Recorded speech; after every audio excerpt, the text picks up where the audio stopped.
You're just getting blazed, and then you're gonna do whatever you're gonna do. Gotcha, okay. That's actually the time I had like very, very intense visions about competitive red-rover, and I was like full teams. I was just sitting there for like a half hour. I kept talking about it, and one of our like best friends was there, and they were not having it. But yeah, I kept going on and on about professional red-rover. But I thought it would be so sick if you had like teams of 5, like and they just have to like block each other from getting through, and people are just fucking flying. Put it on the Ocho. Dude, if we can invent a sport like pickleball, which I'm fairly sure was invented like in Bainbridge Island. Yeah, it was. Like really? We can make professional Red Rover. I want a part of this. We gotta rep pickleball a little bit harder. Oh yeah, we do. Pickleball's legit. I almost feel like we should. Yeah, I did not know that it was a it's from local Washington thing. For sure. I feel like I should pull up an article Aubrey or something Marcus? about it. Aubrey Marcus? Aubrey Marcus. Does he play pickleball? He does. He likes pickleball. That's so random. Right? That's so random. I remember playing pickleball in school and thinking like, this is stupid as fuck. But now I think I could see the appeal. You know, it's on like a smaller scale. So according to... Or do you play it on a full tennis court? Yeah. It's like a slightly smaller court, slightly smaller net, I'm pretty sure. But it's pretty big. Shorter net? Yeah, I mean, it gets shorter net. It gets fucking aggressive, man. That's fucking weird.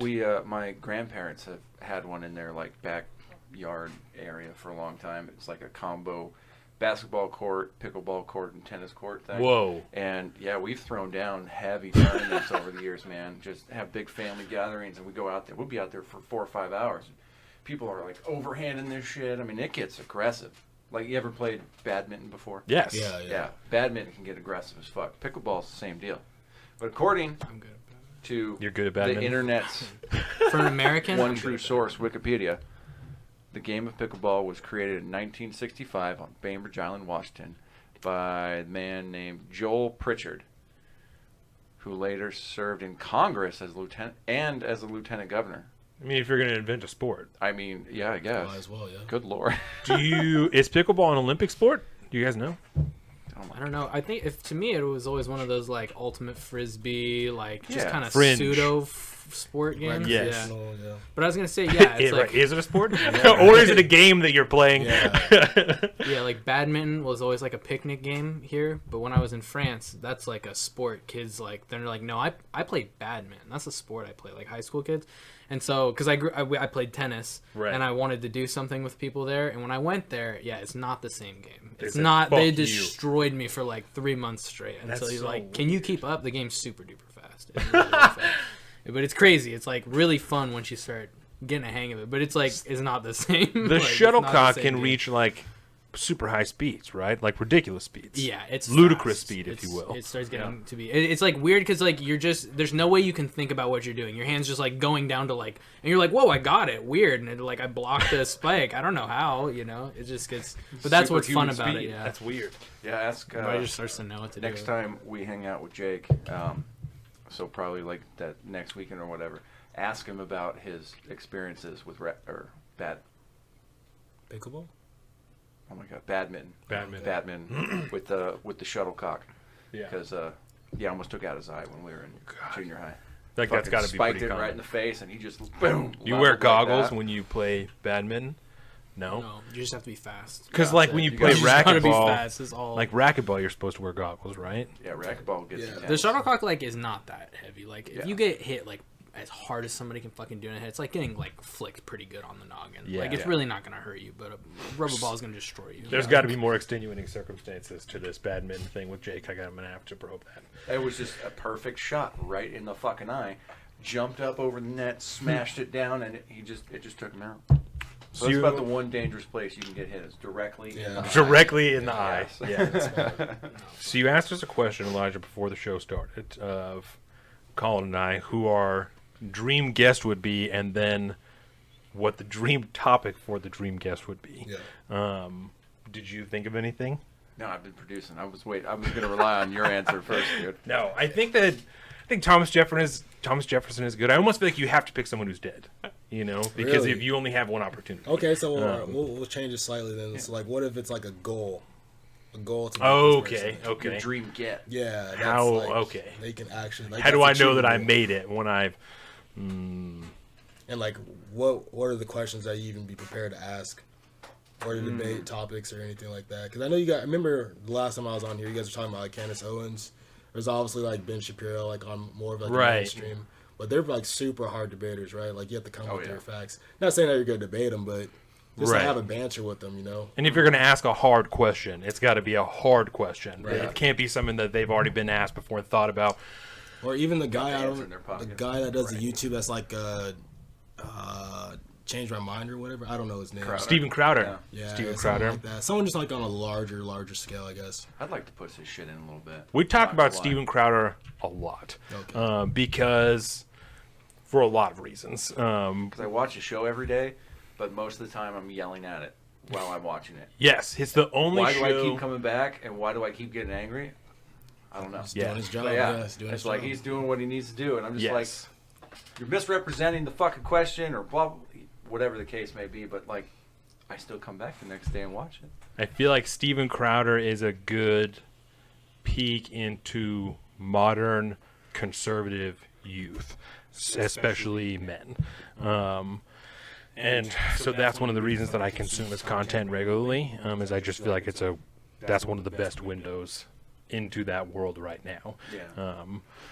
And What world? Can I ask? What world? the conservative world of it's like I said, especially conservative youth, Yeah. because there's a huge difference in the things that conservative youth care about and like old conservatives. There's a big difference of things they care about, and Stephen Crowder is very much I would say true conservative in the way that all or most of his solutions end with government. Like the government is the answer, but in a limited fashion, and that's always the end. And so I would call him very much a Republican and nothing outside of that. Whereas a lot of other people, Tim Pool is a good example, where he's like a little more radical, like more libertarian, things like that. Stephen Crowder he's a conservative Republican. That is what he is.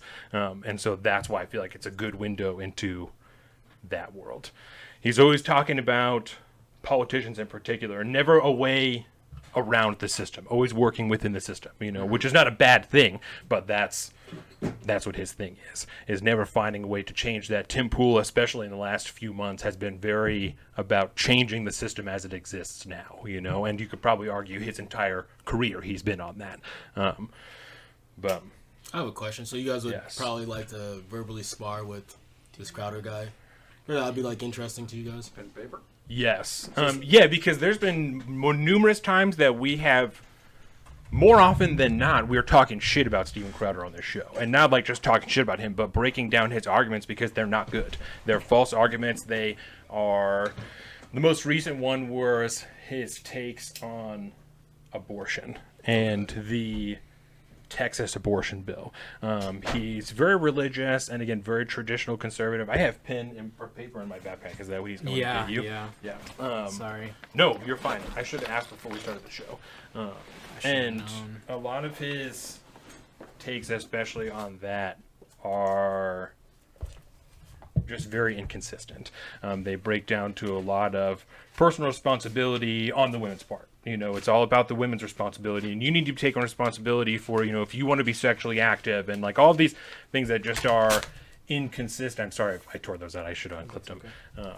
That I feel are inconsistent with his traditional, the government should really mostly leave me alone type of deal, unless you're doing something that I don't agree with, then they need to regulate it heavily and make sure that you're not doing it, which is unhealthy, I think. And that's a very bare bones explanation of that because Yeah, it's that's off the fine. cuff. Yeah, and but- I've seen like 2 videos. I think the last one I watched was about the border. But when it comes to just humor me and just like fill us in real quick. Yes. When it comes to this type of debate / political stance that not only you guys but like everyone else has, do you guys ever waver in your ideas? Are you guys just kind of firm? Because that's kind of like the whole point of it, right? Or is it to see eye to eye and like kind of understand like a common ground, or agree to disagree rather?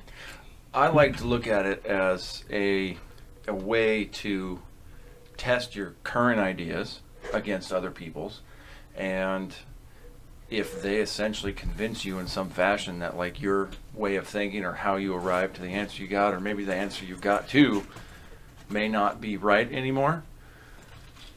That's why I like to talk to people that don't quite agree with me, or challenge their ideas because I think they're wrong, something like that. It's because it Don't helps be me John. kind of center my own ideas or back up my ideas, or bring me to a point at which I'm like, well, maybe I've been thinking about this wrong. Maybe I missed this aspect of it, and I got to rethink this whole deal. Like, where I ultimately land on whatever the issue is or the question is, I don't actually really care necessarily where I end up, as long as I end up there in the right fashion. If my train of thought is correct, if my fact sets are correct, if the interpretation I come to at the very end is not the same as theirs, agree to disagree, that's cool, you know. But yeah, I like to be able to challenge my own ideas as best I can, so that way I can feel more comfortable in the areas that I care about. Now, a lot of times, you know, depending on what the subject is, I may fully not want to move on my ideas, and nobody's going to convince me otherwise, but I have a hard time believing that that's... I don't know if I have a idea in my head now that aren't kind of up for being swayed one way or another. Okay. But that's just me. Welcome to the salt of the streets, coming at you every week with this food for thought.